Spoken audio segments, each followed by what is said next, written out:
إن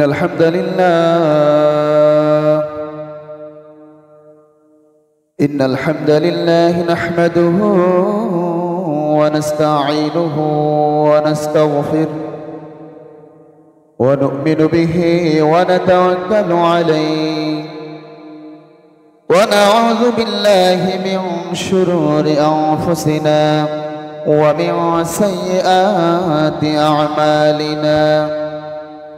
من يهده الله فلا مضل له ومن يضلل فلا هادي له أي فلا تجد له وليا مرشدا. هو الذي لا ضد له ولا ند له لا مثل له ولا مثيل له لا وزير له ولا كفيل له لا شبه له ولا شبيه له لا ولد له ولا والد له وهو الواحد الفرد الصمد لم يلد ولم يولد ولم يكن له كفوا أحد. ونشهد أن سيدنا وسندنا وطبيبنا وطبيب قلوبنا وحبيبنا وحبيب ربنا محمدا عبد الله ورسوله أرسله بالحق بشيرا ونذيرا وداعيا إلى الله بإذنه وسراجا منيرا. أما بعد فقد قال الله سبحانه وتعالى في كلامه المجيد وفي فرقانه الحميد. شكل محبة الشهيد بولون أعوذ بالله من الشيطان الرجيم. بسم الله الرحمن الرحيم. قال ربي فانظرني إلى يوم يبعثون. قال فإنك من المنظرين إلى يوم الوقت المعلوم. قال فبعزتك لا أغوينهم أجمعين إلا عبادك منهم المخلصين. وقال تعالى في آية أخرى إن الله وملائكته يصلون على النبي يا أيها الذين آمنوا صلوا عليه وسلموا تسليما.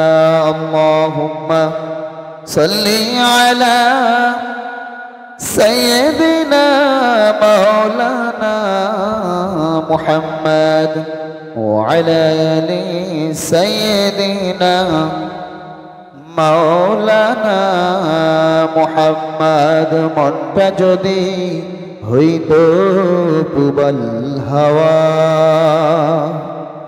হইতো যদি শুভ্র কবুতর মেঘের ডানায় পাঠিয়ে দিতাম মেঘের ডানায় পাঠিয়ে দিতাম মদিনার ওই পথে যেথায় আমার প্রিয় নবী ঘুমায় নিরন্তর মনের মিনার উতল নিরবধি। কাবার গিলাফ ছুঁয়ে দিতাম যদি মনের মিনার উতল নিরবধি। কাবার গিলাফ ছুঁয়ে দিতাম যদি তার বিরহে দু চোখ ভাসে তার বিরহে দু চোখ ভাসে জলে নিরন্তর, যেথায় আমার প্রিয় নবী ঘুমায় নিরন্তর। আল্লাহুম্মা সাল্লি আলা সাইয়্যিদিনা মাওলানা মুহাম্মদ ওয়া আলা আলি সাইয়্যিদিনা মাওলানা মুহাম্মদ।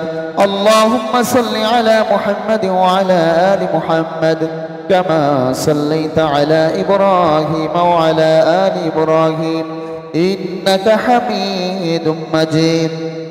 اللهم بارك على محمد وعلى آل محمد كما باركت على إبراهيم وعلى آل إبراهيم إنك حميد مجيد. لا إله إلا الله، لا إله إلا الله، لا إله إلا الله، لا إله إلا الله محمد رسول الله صلى الله عليه وسلم।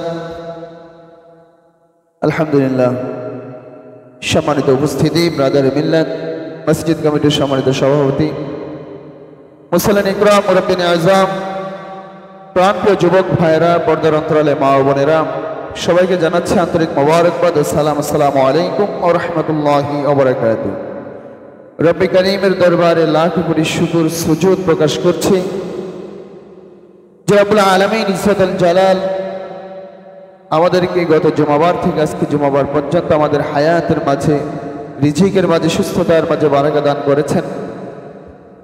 দুনিয়ার বিভিন্ন ঝামেলা থেকে মুক্ত করে আগে আগে মসজিদে বসার, তিনি কথাবার্তা শোনার তৌফিক দান করেছেন।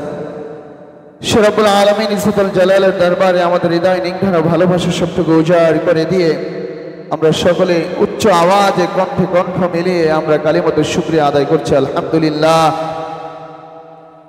রব্বানা লাকাল হামদ হামদান কাসীরান তাইয়িবান মুবারাকান ফীহি ইয়া রাব্বি লাকাল হামদু কামা ইয়ানবাগি লিজালালি ওয়াজহিক ওয়া আযীমি সুলতানিক। লাকাল হামদু বিল ইসলাম, লাকাল হামদু বিল কুরআন, লাকাল হামদু বিল ঈমান। আমরা প্রশংসা করে নিলাম কার? সবসময় আমরা কার প্রশংসা করব? কম না বেশি বেশি? আল্লাহ রাব্বুল আলামিন ইজ্জতুল জালাল এত এত অসংখ্য অগণিত নিয়ামতের মাঝে আমাদেরকে ডুবিয়ে রেখেছেন। এই নিয়ামত সম্পর্কে আল্লাহ রাব্বুল আলামিন কাল কিয়ামতের ময়দানে জিজ্ঞাসা করবেন, সুম্মা লাতুসআলুন্না ইয়াওমা ইযিন আনিন নাঈম। প্রত্যেকটা নিয়ামতের ব্যাপারে আমরা জিজ্ঞাসিত হব। নিয়ামত যে আমরা দুনিয়ার জমিনে ভোগ করেছি, সেই নিয়ামতের শুকরিয়া আমরা কতটুকু আদায় করেছি আমাদের কাজে কর্মে, শুধু মৌখিকভাবে নয়। আমরা এখন মৌখিকভাবে স্বীকার করে নিয়েছি রবের শুকরিয়া, কিন্তু আমাদের কাজে কর্মে, আমাদের প্রত্যেকটা কদমে কদমে আমরা কতটুকু রবের শুকরিয়া আদায় করছি। আমার ব্যক্তিগত জীবনে, আমার পারিবারিক জীবনে, আমার সামাজিক জীবনে, রাষ্ট্রীয় জীবনে আমি কতটুকু রবের নিয়ামতের শুকরিয়া আদায় করছি, এই সম্পর্কে আল্লাহ রাব্বুল আলামিন আমাদেরকে জিজ্ঞাসা করবেন, প্রশ্নবিদ্ধ করবেন। কাজেই আমাদের খেয়াল রাখতে হবে কোনোভাবে যাতে আমরা আল্লাহর নাশুকরি বান্দা না হই। প্রিয় উপস্থিতি, শাওয়াল মাসের দ্বিতীয় জুমা,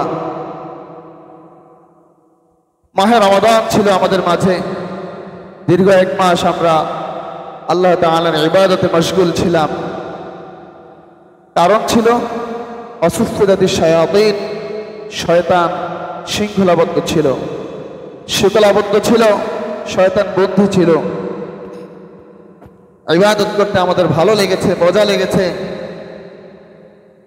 আমরা ইবাদত করেছি। এখন শয়তান মুক্ত। শয়তান তার সকল শক্তি নিয়ে, তার চলাফেরা নিয়ে, তার যত বাহিনী রয়েছে সকল বাহিনী নিয়ে এই মুমিন বান্দা যারা এই এক মাস রমাদানের পুরো পূর্ণ এক মাস ইবাদতের মাধ্যমে নিজের আত্মাকে সংশোধন করেছে, মুত্তাকি হয়েছে, তাকওয়া অর্জন করেছে, ঈমানকে মজবুত করেছে, এদের উপর ঝাঁপিয়ে পড়বে এখন শয়তান। কিভাবে তাদেরকে ঈমান হারা করা যায়, তাওহীদের পথ থেকে বিচ্যুত করা যায়, গুমরাহির পথে নিয়ে যাওয়া যায়, শয়তান তার সর্বশক্তি দিয়ে এখন বান্দার উপর ঝাঁপিয়ে পড়বে। কাজেই খুব সাবধান। শুরুতেই কালামে হাকিমের সূরা সদ থেকে তেলাওয়াত করেছিলাম, ৬৯ নং আয়াত থেকে তেলাওয়াত করেছিলাম। শয়তান আল্লাহ রাব্বুল আলামিন যখন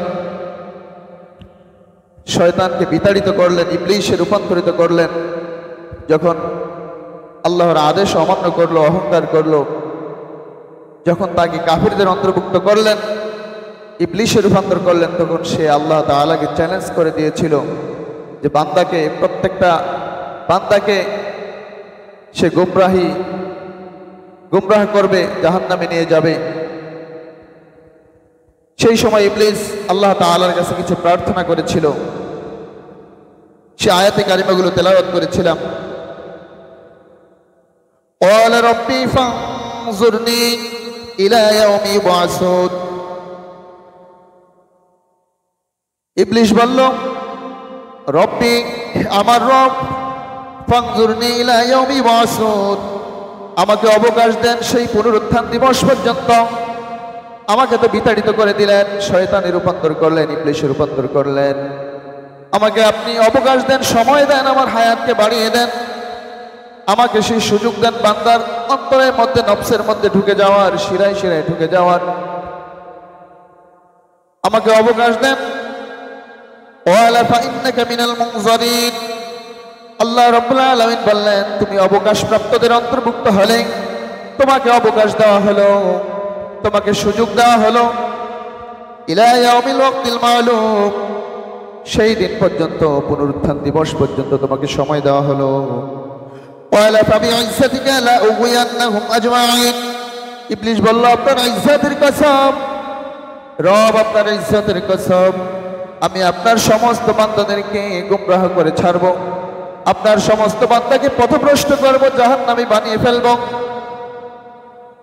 ইল্লা ইবাদাকা মিনহুমুল মুখলাসিন, শুধুমাত্র আপনার কিছু একনিষ্ঠ বান্দা ব্যতীত, আপনার সামান্য কিছু বান্দা ব্যতীত আপনার সমস্ত বান্দাদেরকে আমি গুমরাহ করে জাহান্নামে নিয়ে যাব। এটা ছিল ইবলীসের ওয়াদা। কাজেই এই ইবলীসের ধোঁকা কতভাবে হতে পারে, আজকে আমাদের আলোচনার মূল বিষয় হচ্ছে শয়তানের ধোঁকা থেকে কিভাবে আমরা বাঁচবো এবং কি কি উপায়ে শয়তান মানুষকে ধোঁকা দেয়, জেনে রাখা আমাদের জন্য একান্ত কর্তব্য। জানলে আমরা মানতে পারবো শয়তান কিভাবে আমাদের ধোঁকা দেয় এবং কিভাবে আমরা তা থেকে বেঁচে থাকবো, পরিত্রাণ পাবো। যেহেতু এখন রমাদান নেই, শয়তান মুক্ত হয়ে গিয়েছে, এখন আপনার আমার উপরে কিভাবে আমাদের ঈমান হারা করবে, আমাদের আমলগুলো কিভাবে ধ্বংস করবে, সে তার পূর্ণ শক্তি নিয়ে, তার দল বল নিয়ে আমাদের উপর এখন ঝাঁপিয়ে পড়তেছে শয়তান। কাজেই আমাদের এই উপায়গুলো আমাদের জেনে রাখা জরুরি। কি কি উপায়ে ইবলীস, শয়তান আমাদের উপর আক্রমণ করবে। শয়তানের ধোঁকায় বান্দা তাওহীদ থেকে বিচ্যুত হয়ে যাবে।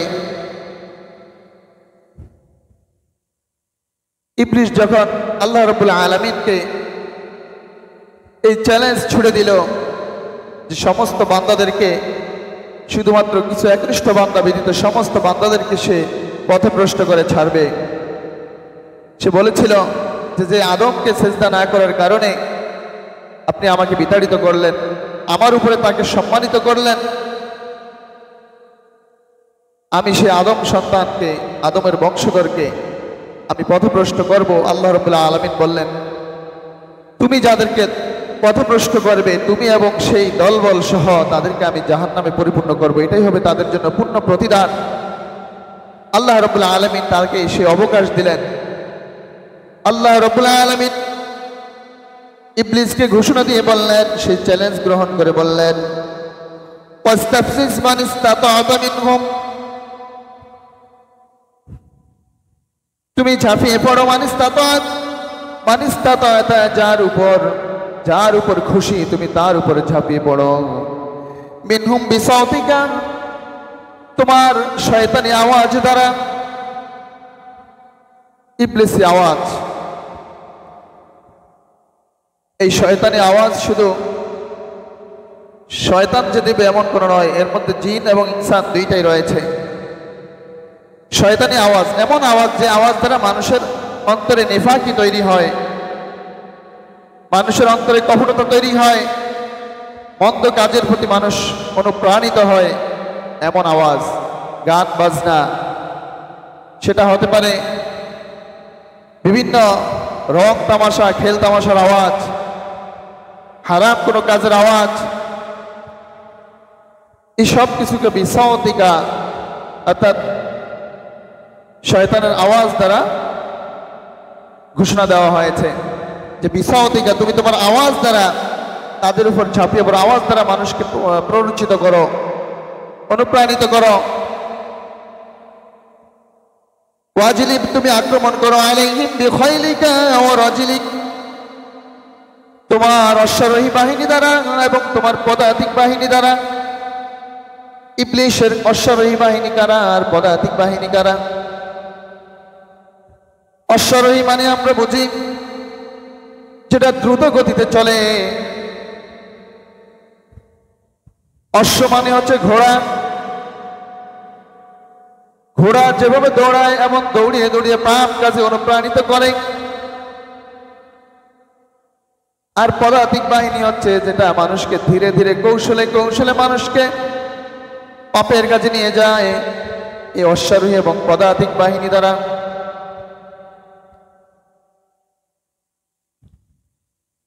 আল্লাহ রাব্বুল আলামিন বললেন, ওয়াজলিব, তুমি আক্রমণ করো, আলাইহিম বিখাইলিকা, তোমার অশ্বারোহী বাহিনী দ্বারা। ইসলামের ক্ষতি করার জন্য, মুসলমানদের ক্ষতি করার জন্য। আজকে বহির্বিশ্বে যদি আমরা দেখি, কিছু মানুষ আছে অনুপ্রাণিত হয়ে মুসলমানদের বিরুদ্ধে ঝাঁপিয়ে পড়ে, মুসলমানদের ক্ষতি করতে, মুসলমানদের বিরুদ্ধে লাগতে তাদের ভালো লাগে। অশ্বারোহী বাহিনী,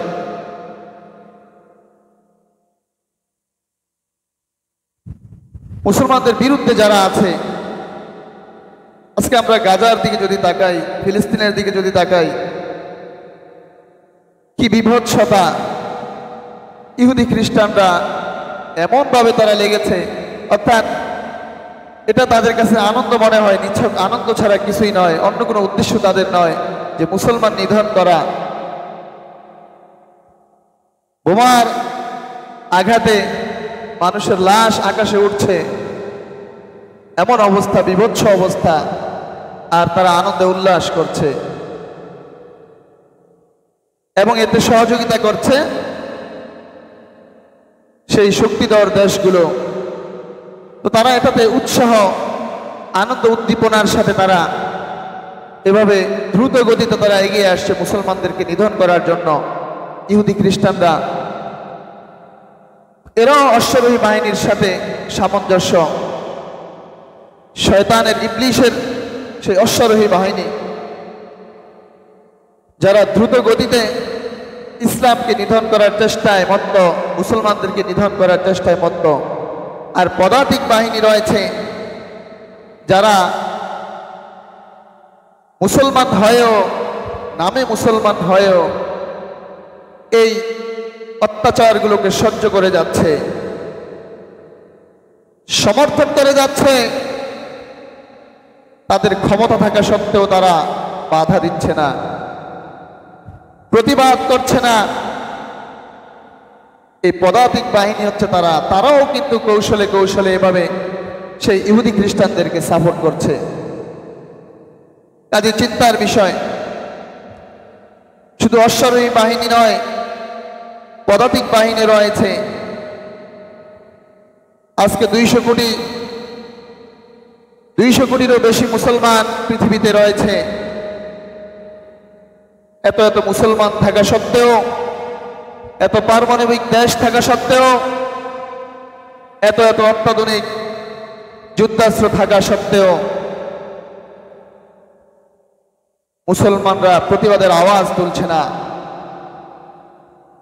জিহাদের মূল তাৎপর্য হচ্ছে, মূল বিষয় হচ্ছে, যখন কোনো মুসলমান পৃথিবীর কোনো এক প্রান্তে আক্রান্ত হবে বিজাতি দ্বারা,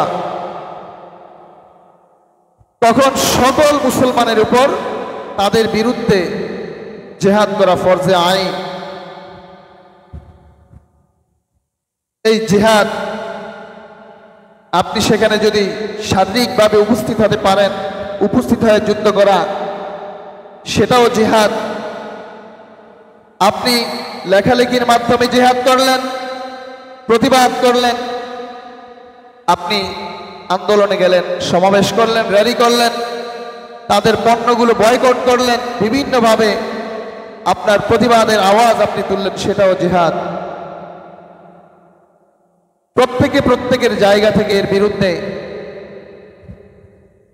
নামাটাই হচ্ছে জিহাদ। অন্তর থেকে, সর্বশেষ হচ্ছে অন্তর থেকে ঘৃণা করা, একবারে দুর্বল ইমানদারের পরিচয়। আগামী 12 তারিখ সোহরাওয়ার্দী উদ্যানে দলমত নির্বিশেষে পুরো বাংলাদেশ থেকে মানুষ জমায়েত হবে এই গাজার মুসলমানদের পক্ষে। ইসরায়েলের এই বর্বর হামলার বিরুদ্ধে প্রতিবাদ সমাবেশের আপনারা যারা পারবেন যাবেন। এছাড়াও আমাদের এলাকায়ও বিভিন্ন জায়গায় 12 তারিখ আলিরটেকেও মাদ্রাসা থেকে সম্ভবত যাওয়ার চিন্তা আছে, এবং যে যার যার জায়গা থেকে আপনারা এই প্রতিবাদ করবেন এবং তাদের পণ্যগুলো আপনারা বয়কট করার চেষ্টা করবেন। এমন এমন পণ্য রয়েছে যেগুলো আমাদের মৌলিক চাহিদার অন্তর্গত না, এগুলো আমরা বাদ দিতেই পারি, তাদের অর্থনৈতিক শক্তিকে যাতে আমরা একটু দুর্বল করতে পারি। একজন মুসলমান না খেয়ে, না চিকিৎসা পেয়ে তারা এমন অবস্থায়, করুণ অবস্থা আছে, খোলা আসমানের নিচে ঘাস লতাপাতা খেয়ে আছে, আর আপনি সামান্য তাদের এই পণ্যগুলো, ইসরায়েলি পণ্যগুলো বয়কট করতে পারবেন না। এগুলো তো আপনার মৌলিক এমন কোনো পণ্য না যেটা দিয়ে আপনি জীবিকা নির্বাহ করবেন, এমন কোনো কিছু নয়। কাজেই এক মুসলমান অপর মুসলমানের ভাই, সেই সূত্রে আপনারা এই প্রতিবাদের আওয়াজ তুলবেন যার যার জায়গা থেকে। তো যেটা বলতেছিলাম, আল্লাহ রাব্বুল আলামিন ইবলিসকে অবকাশ দিয়েছেন,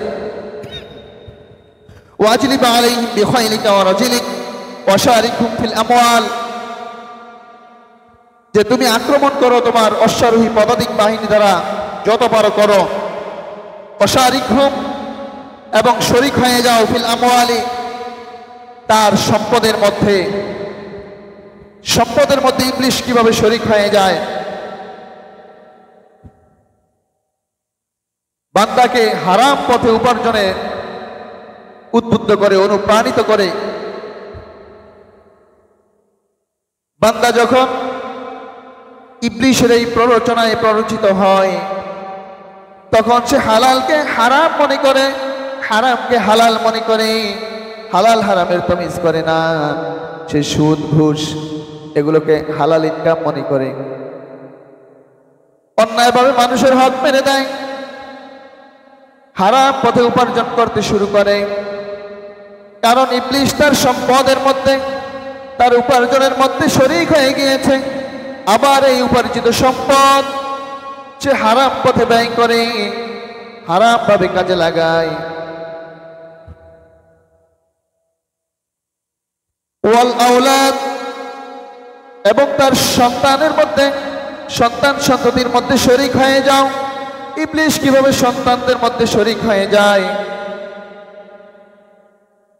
বান্দা সন্তান যখন ভূমিষ্ঠ হয়, তার পূর্ব থেকে ইবলিস তার মধ্যে শরীক হয়ে যায় বিভিন্নভাবে। তার স্ত্রীর মধ্যে, তার নিজের মধ্যে এমন ভাবে শরীক হয়ে যায় যখন সে কোনো দোয়া কালাম না পড়ে। এরপর এই সন্তান যখন ভূমিষ্ঠ হয়ে যায়, ভূমিষ্ঠ হওয়ার পর এই সন্তানকে সে কাফের মুশরিকে পরিণত করে, দিনদার বানায় না, আল্লাহর পথে পরিচালিত করে না, দিন শিখায় না, শুধু দুনিয়া শিখায়। এই সন্তান নাফরমান হয়ে যায়, রবের নাফরমানি করে।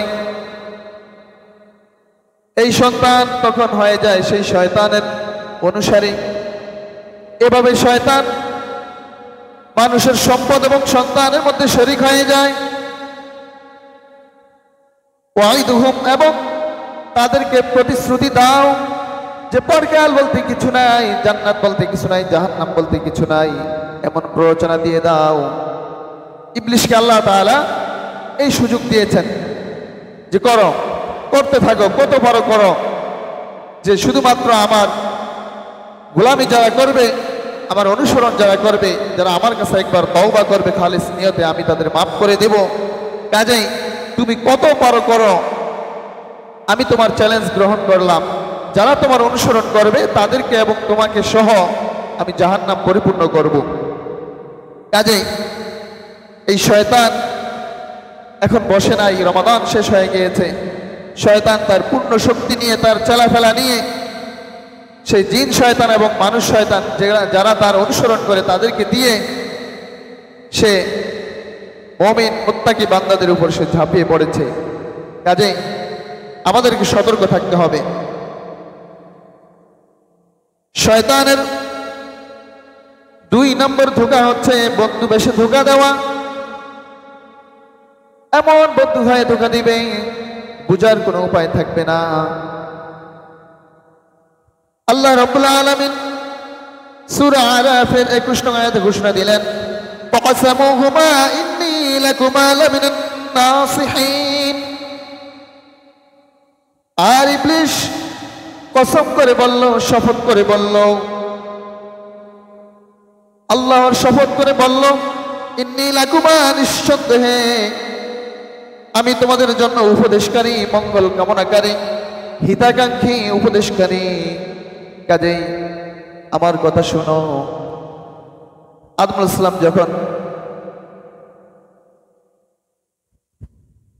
সালাম যখন এই ভুল করলেন, নিষিদ্ধ গাছের কাছে গেলেন, ইবলিশ কিভাবে তাকে ধোঁকা দিল জান্নাত থেকে বের করার জন্য, যে যদি এই গাছের নিকট যাও তাহলে তোমরা চিরস্থায়ী জান্নাতের অন্তর্ভুক্ত হয়ে যাবে, তোমরা চিরস্থায়ী হায়াত তোমরা পেয়ে যাবে, তোমরা কখনো তোমাদের আর মৃত্যু হবে না, জান্নাত হয়ে যাবে তোমাদের চিরস্থায়ী বাসস্থান। আল্লাহর কসম নিয়ে যখন এই কথা বলল, আদম আলাইহিস সালাম ধোঁকায় পড়ে গেলেন। এই কারণে মুমিন মুত্তাকি বান্দারা যখন কেউ আল্লাহর নামে শপথ করে কোনো ধোঁকা দেয় বান্দাকে, সহজে ধোঁকায় পড়ে যায় যে আল্লাহর নাম নিয়ে বলেছে, হতে পারে সে মিথ্যা বলে না, ধোঁকায় পড়ে যায়। কাজে এমন বন্ধু বেশি শয়তান ধোঁকা দিবে, কসম খেয়ে ধোঁকা দিবে, সাবধান থাকতে হবে। শয়তানের 3 নম্বর ধোঁকার নমুনা হচ্ছে পাপকে সুসজ্জিত করে উপস্থাপন করা। যে পাপ কাজ রয়েছে, পাপ কাজগুলোকে সুসজ্জিত করে উপস্থাপন করবে। সূরা হিজরের 39 নং আয়াতে আল্লাহ তাআলা ঘোষণা করলেন, ইবলিশ বলল, ক্বালা রাব্বি বিমা আগওয়াইতানি লা উযায়্যিনান্না লাহুম ফিল আরদি ওয়া লা উগওয়িয়ান্নাহুম আজমাইন। ক্বালা রাব্বি, ইবলিশ বলল, হে আল্লাহ, হে আমার রব, যেহেতু আমাকে আপনি পথভ্রষ্ট করলেন, লা উযায়্যিনান্না লাহুম, কাজে আমি সুশোভিত করব পাপকে, ফিল আরদি ওয়া লা উগওয়িয়ান্নাহুম, দুনিয়ার জমিনে আমি বান্দার সামনে পাপকে সুসজ্জিত করব, পাপ কাজকে সাজিয়ে গুছিয়ে উপস্থাপন করব। ওয়ালা উগওয়িয়ান্নাহুম আজমাইন, আর আমি তাদের সবাইকে পথভ্রষ্ট গুমরাহ করে ফেলব। ইল্লা ইবাদাকা মিনহুমুল মুখলাসিন, কিছু মুখলেস বান্দা ব্যতীত। কাজে পাপকে সুসজ্জিত করে উপস্থাপন করবে আপনার সম্মুখে, এমন ভাবে উপস্থাপন করবে আপনার মনেই হবে না যে এটা পাপ কাজ, চিন্তা হবে না আপনার একবারও যে এটা পাপ কাজ। কাজে সাবধান থাকতে হবে।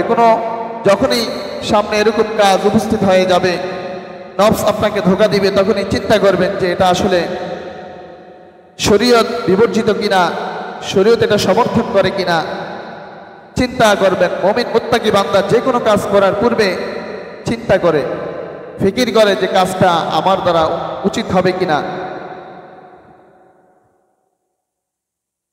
ইবলিস শয়তানের 4 নম্বর ধোঁকা হচ্ছে অশ্লীল কাজে অর্থ ব্যয়ে উৎসাহ দেওয়া, খারাপ কাজে অর্থ ব্যয়ে উৎসাহ দেওয়া।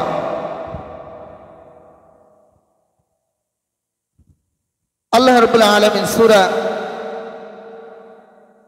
বাকারায় ঘোষণা করেছেন, আশ-শাইতান ইয়াইদুকুমুল ফুকরা ওয়া ইয়া'মুরুকুম বিল ফাহশাই ওয়াল্লাহু ইয়াইদুকুম মাগফিরাতাম মিনহু ওয়া ফাদলা আল্লাহু ওয়াসিউন আলীম।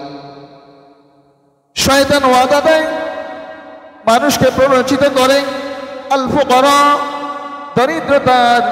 যখন বান্দা কোনো দানশীল করবে, কোথায় দান করবে, কোনো ন্যাক কাজে তার অর্থ খরচ করবে, তখন শয়তান প্ররোচনা দেয়, তাকে দারিদ্রতার ভয় দেখায়, তার অভাবের ভয় দেখায়। হজ ফরজ হয়ে গিয়েছে, হজ করতে অর্থ খরচ হবে, শয়তান প্ররোচনা দেয় যে না না তোর হজ ফরজ হয় নাই, এমন ভাবে তাকে প্ররোচনা দেয়।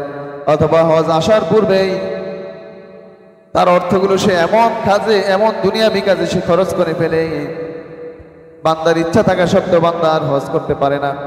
সামনে হজের মাস আসতেছে, যারা হজ করবেন এখন থেকেই কাগজপত্র জমা দিতেছে সবাই। তো হজের মাস সামনে, যাদের হজ ফরজ হয়ে গিয়েছে, হজ কিন্তু তাৎক্ষণিকভাবে ফরজ, যদিও মতানৈক্য রয়েছে, কিন্তু তাৎক্ষণিকভাবে ফরজ। আপনার পরবর্তীতে আপনার এই অর্থ আপনার হাতে আসবে কি আসবে না, এর গ্যারান্টি কি আছে? গ্যারান্টি নাই। কাজেই আপনার বাইতুল্লাহ শরীফ জিয়ারত করার নির্দিষ্ট সেই সময় সেখানে অবস্থান করার আপনার সামর্থ্য হয়ে গিয়েছে, ওয়ালিল্লাহি আলান নাসি হজ্জুল বাইতি মান ইসতাতা ইলাইহি সাবিলা, বাইতুল্লাহ জিয়ারত করার, সেখানে হজের কার্যক্রম সম্পন্ন করার সুযোগ আপনার রয়েছে। আপনার সেই পরিমাণ অর্থ আপনার কাছে আছে, আপনার উপর হজ ফরজ। কাজেই আপনি যদি এই ফরজ ইবাদত ইচ্ছাকৃত ছেড়ে দেন, তাহলে আপনাকে গুনাহগার হতে হবে, এবং এই ফরজ আপনার মাথার উপর ঝুলে থাকবে কাজা না করা, আদায় না করা পর্যন্ত। কাজেই চিন্তার বিষয়। শয়তান এখন প্ররোচনা দিবে নানানভাবে, যাদের উপর হজ ফরজ হয়ে গিয়েছে তাদেরকে বেশি প্ররোচনা দিবে, যারে ভণ্ডামি আরো কিছু করে নে, এখনো তোর অনেক হায়াত বাকি রয়েছে, অনেক দিন বাঁচবি, দাড়ি মুছ এখনো পাকে নাই, যখন দাড়ি মুছ পাকবে তখন হজ করে নামের আগে আল হাজ টাইটেল লাগিয়ে, টুপি জুব্বা লাগিয়ে, এরপরে একেবারে হকানি আল হাজ হয়ে যাবে। এমন প্ররোচনা দিবে যে ভণ্ডামি যা করার করে নে, সুদ ঘুষ যা খাওয়ার খেয়ে নে। পরে তো মানুষ বলবে আরে হাজি সাহেব সুদ খায়, ঘুষ খায়, তখন তো এই কাজ করতে পারবি না, যা কামানোর কামিয়ে নে অসৎ উপায়ে। শয়তান প্ররোচনা দিবে এবং প্ররোচনা দিতে থাকবে আপনাকে। কাজেই শয়তানের এই ধোঁকায় পড়া যাবে না, শয়তানের এই ধোঁকায় পড়া যাবে না। এরপর শয়তান ধোঁকা দিবে বিভিন্নভাবে, অসৎ উপায়ে অর্থ উপার্জন করার। আর আল্লাহ তাআলার পক্ষ থেকে আল্লাহ তাআলার ওয়াদা হচ্ছে, আল্লাহু ইয়াইদুকুম মাগফিরাহ মিনহু ওয়া ফাদলা, ক্ষমা এবং অনুগ্রহের ওয়াদা হচ্ছে আল্লাহ তাআলার পক্ষ থেকে। আর ইবলিশের ওয়াদা, ইবলিশের প্রতিশ্রুতি হচ্ছে দারিদ্রতার ভয় দেখাবে এবং অশ্লীল খারাপ কাজে তাকে প্ররোচিত করবে, কিভাবে হারাম উপায়ে অর্থ উপার্জন করা যায়। দুর্নীতি করে সেই কলমের খোঁচায় অর্থ উপার্জন করা যায়, এবং অসংখ্য অগণিত আছে। যে কলমের এক খোঁচায় বাজেটের অর্ধেক তার নিজের পকেটে চলে যায়। দুর্নীতির ওই আখড়ায় বসে জাহির করে জ্ঞান, কলম দিয়ে টাকা কামায় আবার ধরে সাধুর বাদ। ওরা শিক্ষিত শয়তান, ওরা শিক্ষিত শয়তান, ওরা শিক্ষিত শয়তান, ওরা শিক্ষিত শয়তান। ওরা হলো দেশের লাগি মহামারীর মতন, পাইলে কলম ঠেকাইয়া করে তারা নির্যাতন। ঘুষের টাকায় ওদের ভুরি, সুদের টাকায় ওদের ভুরি করে যে টান টান। ওরা শিক্ষিত শয়তান, ওরা শিক্ষিত শয়তান, ওরা শিক্ষিত শয়তান, ওরা শিক্ষিত শয়তান। পীরগিরি আর মাজার পূজায় গেছে দেশটা ভরিয়া, শিরকি আর ভণ্ডামিতে দেশটা যাচ্ছে ডুবিয়া। পীরগিরি আর মাজার পূজায় দেশটা গেছে ভরিয়া, শিরকি আর মাজার পূজায় দেশটা যাচ্ছে ডুবিয়া। গাজার কলকি টান মারিয়া বলে এটা খাজার শান। এরা শিক্ষিত শয়তান, ওরা শিক্ষিত শয়তান। এরকম মানুষ আছে না নাই সমাজে? কলমের এক খোঁচায় বাজেটের এক অংশ তার পকেটে, এমন ভাব নেয় মনে হয় যেন তারা কিছুই জানে না। লেবাসধারী অসংখ্য অগণিত মানুষ আছে এভাবে। আর শিরক, ভণ্ডামি, মাজার পূজা এগুলো শয়তানের প্ররোচনা। শয়তানও এভাবে ছড়িয়ে ছিটিয়ে আছে। এখন এক মাস মানুষ আত্মশুদ্ধি করেছে, সিয়ামের মাস, শিরক মুক্ত ইবাদত করেছে, বিদআত মুক্ত ইবাদত করেছে। শয়তান এখন ঝাঁপিয়ে পড়বে তাদের উপর। যারে ওই এক মাস তো মানুষকে দেখানোর জন্য তুই করেছিস, আবার ফিরে আয় আমার দিকে, আগের রূপে ফিরে আসো। ডাকবে বিভিন্নভাবে, তাকে সুশোভিত করবে, পাপ কাজগুলো তার সামনে সুন্দরভাবে উপস্থাপন করবে। আরে এটাই তো ঠিক, ওই এক মাস যেটা করেছে সেটা ঠিক না, এভাবে প্ররোচনা দিতেই থাকবে। শয়তানের 5 নম্বর প্ররোচনা হচ্ছে জাদু শিখানোর মাধ্যমে, জাদুবিদ্যার মাধ্যমে মানুষকে প্ররোচনা করা, ছল ছাতুরির মাধ্যমে, ধোঁকাবাজির মাধ্যমে মানুষকে প্ররোচনা দেওয়া। কাজে এইসব বিষয় থেকে আমাদের সাবধান থাকতে হবে। শয়তানের 6 নম্বর ধোঁকার নমুনা হচ্ছে অহংকার প্রদর্শনের মাধ্যমে। ইবলিশ অহংকার করেছিল, وَإِذْ قُلْنَا لِلْمَلَائِكَةِ اسْجُدُوا لِآدَمَ فَسَجَدُوا إِلَّا إِبْلِيسَ أَبَى وَاسْتَكْبَرَ وَكَانَ مِنَ الْكَافِرِينَ। আল্লাহ রাব্বুল আলামিন যখন আদম ইসলামকে সেজদা করার কথা বললেন, সকল ফেরেশতারাই সেজদা করলো, সকলেই সেজদা করলো, একমাত্র ইবলিস ব্যতীত আল্লাহ তাআলা ইবলিসকে কাফেরদের অন্তর্ভুক্ত করে দিলেন। কারণ সে অহংকার করেছিল। অহংকারের মাধ্যমে যে কাফের হওয়া যায়, এটার নমুনা হচ্ছে এটা, যে অহংকার মানুষের আমলগুলোকে ধ্বংস করে দেয়। অহংকার আল্লাহ তাআলার চাদর, কাজে অহংকার করা যাবে না। শয়তানের 7 নম্বর ধোঁকার নমুনা হচ্ছে অহেতুক ঝগড়া বাঁধিয়ে দেওয়া। বান্দার মাঝে অহেতুক ঝগড়া বাঁধিয়ে দিবে। ভালো কথাবার্তা চলতেছে, হঠাৎ করে এমন এক প্রশ্নের উদ্ভট এক প্রশ্ন করে বসেছে, যার ভিত্তিতে কথা কাটাকাটির এক পর্যায়ে ঝগড়া শুরু হয়ে গেছে। সেই ঝগড়া থেকে মারামারি, সেই মারামারি থেকে কাটাকাটি, গ্রামে গ্রামে, এলাকায় এলাকায়, মহল্লায় মহল্লায় যুদ্ধ বাঁধিয়ে দেয় সামান্য কিছু কথা কাটাকাটি থেকে। এটা শয়তানের কাজ, শয়তান এরকমটা করে। কাজেই সেই ফাঁদে পা দেওয়া যাবে না। আল্লাহ রাব্বুল আলামিন সূরা হজের 3 নং আয়াতে ঘোষণা করেছেন, ওয়ামিনান নাসি মান ইউজাদিলু ফিল্লাহি বিগাইরি ইলমিন ওয়া ইয়াত্তাবিউ কুল্লা শাইতানিন মারিদ।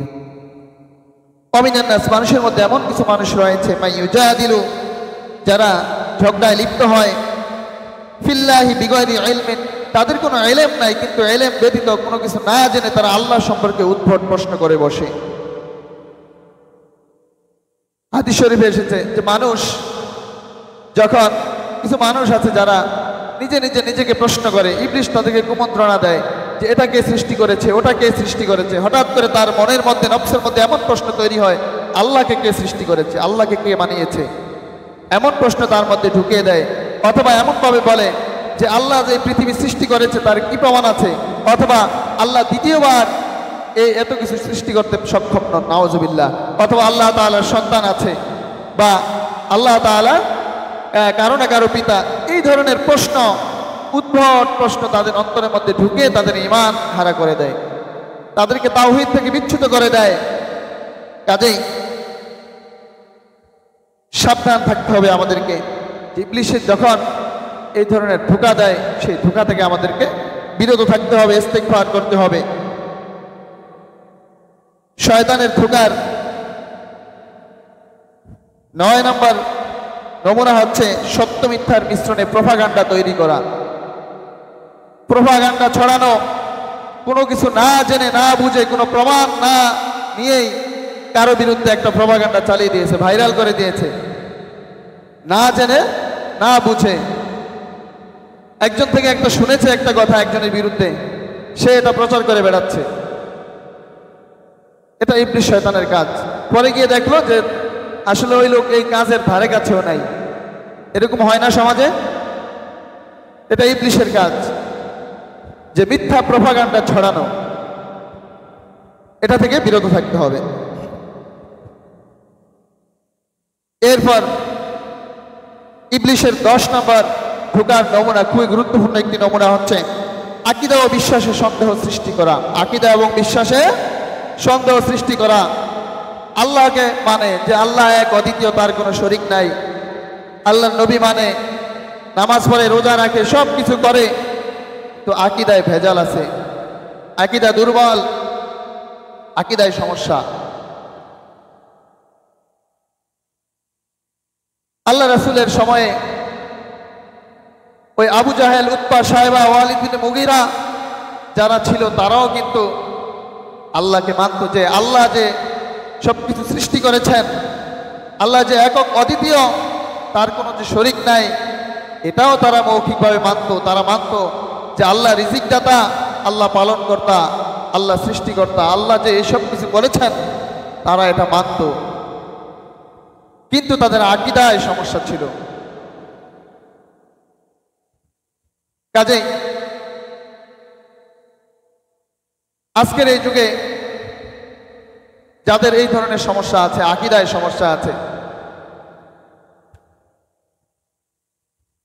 সন্তান হচ্ছে না, দীর্ঘদিন যাবৎ মাজারে মানত করেছে, সেই মানতের কারণে সন্তান হয়েছে। তাদেরকে যখন প্রশ্ন করা হয় যে কেন মানত করেছেন,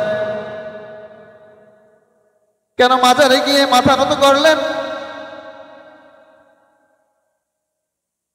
মুখ দিয়ে গেলেন, মুখ সেদিক মাজার মুখ করে গেলেন, আবার মাজার মুখ হয়ে ফিরে আসলেন, পিছু ফিরে আসলেন না, পিঠ প্রদর্শন করে আসলেন না, কেন এমনটা করলেন? তারা প্রশ্ন করে, তারা উত্তর দেয় যে আমরা তো মাজার পূজা করি না, মাজারের মধ্যে যিনি শুয়ে আছেন তার কাছে আমরা চেয়েছি, তিনি আল্লাহ তাআলার কাছে চেয়েছেন, তার মাধ্যমে আমরা সন্তান পেয়েছি, তিনি আমাদের জন্য দোয়া করেছেন। দীর্ঘদিন চাকরি হয় না, বিদেশে কাগজপত্র জমা দিয়েছে, ভিসা হয় না, ওই খাজা বাবার মাজারে মানত করেছে, মানত করার সাথে সাথে তার ভিসা হয়ে গেছে, চাকরি হয়ে গেছে।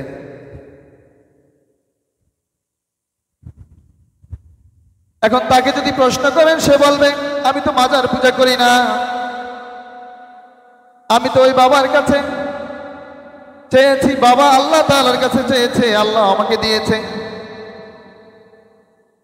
এমন ভাবে বলে। ঠিক তদ্রূপ আল্লাহ রাসূলের সময় যখন আবু জাহেল, উতবা, সায়বা, ওয়ালিদ ইবনে মুগীরাকে যখন প্রশ্ন করা হতো, চাচা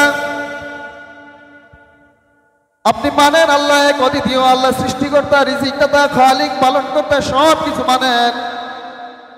তবে কেন লাতের কাছে মানতের কাছে, হুবলের কাছে কেন মাথা নত করেন? তখন তাদের জবাব যে লাত, মানত, উজ্জা, হুবল এই নামধারী যারা ছিল তারা আল্লাহ তাআলার অনেক মাহবুব বান্দা। আমরা তাদের কাছে চাই, তারা আল্লাহ তাআলার কাছে আমাদের জন্য সুপারিশ করে, বলে আমরা সেটা পেয়ে যাই। তাহলে আবু জাহালের ঈমান আর এই যুগে যারা এই একই কাজ করে তাদের ঈমান কোনো পার্থক্য আছে? আল্লাহ রাব্বুল আলামিন ঘোষণা দিয়ে বলেন, ওয়াল্লাযীনা ইত্তাখাযু মিন দুনিহি আউলিয়া মা না'বুদুহুম ইল্লা লিয়ুকাররিবুনা ইলাল্লাহি যুলফা। আল্লাহ তাআলা বললেন, ওয়াল্লাযীনা ইত্তাখাযু, আর যারা গ্রহণ করে দুনিয়ার জমিনে মিন দুনিহি আউলিয়া, এমন কাউকে, এমন কোন মানুষকে আউলিয়া হিসেবে, ওলি হিসেবে, অভিভাবক হিসেবে গ্রহণ করে, মা না'বুদুহুম, এবং তাদের কাছে মাথা নত করে ইবাদত করে, তাদের কাছে চায়, তাদেরকে যখন তুমি প্রশ্ন করবে ইল্লা লিয়ুকাররিবুনা ইলাল্লাহি যুলফা, তারা বলবে এরা আমাদেরকে আল্লাহ তাআলার নিকটবর্তী করে দেবে, রবের নিকটবর্তী করে দেবে, এই কারণে আমরা তাদের কাছে চাই। কথাটা কার কথা? আমার বানানো কথা নাকি আল্লাহ তাআলার কথা? আল্লাহ তাআলার কোরআনের আয়াত, সূরা জুমারের 3 নং আয়াত, যে তাদেরকে যখন আপনি প্রশ্ন করবেন তারা বলবে যে আমরা তাদের কাছে চাই, তারা আমাদের জন্য সুপারিশ করবে, তারা আমাদের জন্য সুপারিশ করবে। অথচ আল্লাহ তাআলা বলেন এরা হচ্ছে জালিমদের অন্তর্ভুক্ত, এরাই কাফিরদের অন্তর্ভুক্ত। কাজে আল্লাহ তাআলার উলুহিয়াত, রুবুবিয়াতের সাথে শিরক করা যাবে না। আমরা নামাজের মধ্যেই তো পড়ি ইয়াকা না'বুদু ওয়া ইয়াকা নাস্তাঈন, যে আমরা আপনারই কাছে সাহায্য চাই, আপনারই ইবাদত করি, অন্য কারো কাছে না। প্রতিনিয়ত যে আমরা পড়ি, এরপর আবার কেন আমরা মাজারে গিয়ে যাব? তাহলে 2 রকম হয়ে গেল না? তো শয়তান প্ররোচনা দিবে আপনাকে এভাবে, খারাপ কাজে, মন্দ কাজে আপনাকে এভাবে প্ররোচনা দিবে, পাপ কাজে প্ররোচনা দিবে। এই কাজ থেকে সাবধান থাকতে হবে। এরপর ইবলিসের 11 নম্বর যেই ধোঁকার নমুনা, সেটা হচ্ছে নেফাক তৈরির মাধ্যমে বান্দার অন্তরে কপটতা তৈরি করা, বান্দাকে প্ররোচনা দেওয়া। আর এটার অন্যতম মাধ্যম হচ্ছে গান বাজনা। আল্লাহ রাব্বুল আলামিন বলেন, ওয়া মিনান নাসি মান ইয়াশতারি লাহওয়াল হাদীথ লিয়ুদিল্লা আন সাবিলি বিগাইরি ইলমিন ওয়া ইয়াত্তাখিযাহা হুজুওয়া উলাইকা লাহুম আযাবুন মুহিন। আর মানুষের মধ্যে এমন কিছু মানুষ রয়েছে যারা গান বাজনার সামগ্রী, অহেতুক কথাবার্তাপূর্ণ বিষয় তারা ক্রয় করে নিয়ে আসে, লিয়ুদিল্লা আন সাবিলি বিগাইরি ইলমিন, যেটা তাদেরকে পথভ্রষ্ট করে, আন সাবিলি বিগাইরি ইলমিন, অথচ তারা জানে না যেটা তাদেরকে পথভ্রষ্ট করে দিবে। ওয়া ইয়াত্তাখিযাহা হুজুওয়া, এটা তারা আনন্দের উপকরণ মনে করে, হাসি ঠাট্টার উপকরণ মনে করে। উলাইকা লাহুম আযাবুন মুহিন, আর তাদের জন্য রয়েছে যন্ত্রণাদায়ক শাস্তি। লাহওয়াল হাদিস, এখন অনেকে বলবে যে লাহওয়াল হাদিস, এখানে গিনা এবং মাজামিরের কথা নাই, গান বাদ্যযন্ত্রের কথা এখানে নাই। লাহওয়াল হাদিস দ্বারা এটা একটা ব্যাপক শব্দ। লাহওয়াল হাদিস এমন কথাবার্তাপূর্ণ গান বা বাজনা যেটা বান্দার অন্তরে কপটতা তৈরি করে, বান্দাকে খারাপ কাজে উদ্বুদ্ধ করে। আজকের যে সমস্ত গান বাজনা আমরা শুনি, সেটা দ্বারা কি আপনি বক্স বাজিয়ে উচ্চ আওয়াজে আপনি গান শুনলেন, হিন্দি গান শুনলেন, এই গান দ্বারা কি আপনি নামাজে আপনার উদ্বুদ্ধ হবে? আপনি কি নামাজি হবেন? মসজিদে আযান দিলে চলে আসবেন? এরকমটা হবে? ভালো কাজ করতে আপনার মন চাইবে? বরঞ্চ এটা আপনার অন্তরকে কঠোরতা তৈরি করে, আপনার অন্তরের মধ্যে নিফাকি তৈরি করে। এই গান বাজনা যত উপকরণ রয়েছে সবকিছু হারাম। যেসব কথাবার্তা দ্বারা ঈমান তাজা হয়, আল্লাহর ইবাদত করতে মন চায়, এমন কথাবার্তাপূর্ণ গান জায়েজ রয়েছে। এবং এটা সাহাবীদের সুন্নাহ। হাসান বিন সাবিত কত সুন্দর করে কবিতা আবৃত্তি করতেন, আল্লাহ রাসূলকে শোনাতেন। কাজে আমাদের চিন্তার বিষয়, গান বাজনার 7টি ক্ষতিকর ভয়াবহ দিক।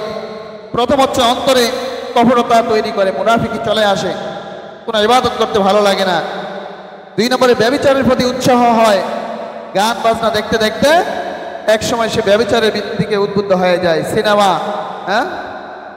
সিনেমা দেখে বিভিন্ন ধরনের, এখন তো সহজ হয়ে গিয়েছে, মোবাইলে ইউটিউব খুললে বিভিন্ন ধরনের অশ্লীল ভিডিও চোখের সামনে চলে আসে। এখানে চোখের হেফাজত করা অন্যতম দায়িত্ব আমাদের। শয়তান আপনাকে প্ররোচনা দিবে, মস্তিষ্কের উপর আবরণ পড়ে যায়, হালাল হারামের তমিজ করে না। হালাল হারামের কোনো বাজ বিচার নাই।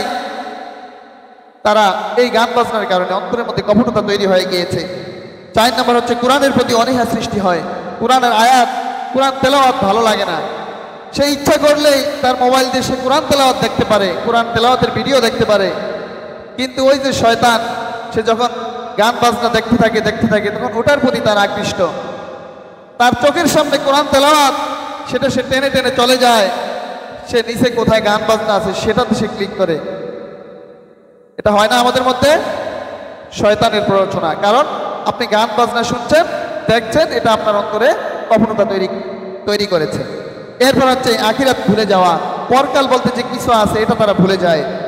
গুনাহের প্রতি প্রবল আকর্ষণ তৈরি করে, জিহাদি চেতনা বিনষ্ট করে দেয়। আপনি যে ফিরে আসবেন আল্লাহর দিকে, আপনার নফসে আম্মারা থেকে যে আপনি ফিরে আসবেন নফসে আম্মারার প্ররোচনা থেকে, এই চেতনাটাকে ধ্বংস করে দেয় এই গান বাজনা।